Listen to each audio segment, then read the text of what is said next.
কিছু বলতে চাই, একটু শোনেন। ভিডিওটা দেখিয়া পরবর্তীতে কমেন্ট করবেন, দেখেন কি কয় আফায়। মাননীয় প্রধানমন্ত্রী শেখ হাসিনা, আজকে আপনার কাছে একটা কথা বলতে চাই। শিকা যে কাজটা করছে এটা কি ঠিক? মেয়েদেরকে স্বাধীনতা দিচ্ছেন দেখা মেয়েরা নিজের স্বামীর উপরে এরকম অত্যাচার করবো, এইসব ধরনের আইন বন্ধ করেন। আর আইন যদি দিতে হয় শুধু ছেলেদেরকে দেন, ছেলেরা যেন মেয়েকে শাসন করে ঠিক করতে পারে।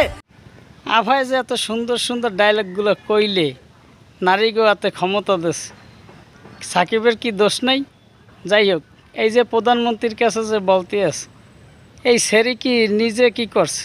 নিজের যে অবস্থা, একটা গেঞ্জি গায়ে দিয়ে এবার ভিডিও করে টিকটক। এই সেরিরা সব সেরি কি এক রকমের? হয়তো সাকিব কোনো অপরাধ করছে, তার মাইয়ের সাথে বলে উল্টোপাল্টা কিছু করছে, তাই তো এইভাবে কাটিয়ে দিয়েছে ডান্ডার আগা। মাননীয় শেখ হাসিনার কাছে তুই কী দাবিস? হ্যাঁ, সব মাইয়ের কি এক রকমের? সেরি তুইও তো এইগুলো করবি, তোর যে অবস্থা। যাই হোক, ভিডিওটা পুরোটা দেখবেন, ভিডিওটা শেয়ার করে দেবেন, লাইক করে দেবেন ভিডিওটা। আসসালামু আলাইকুম।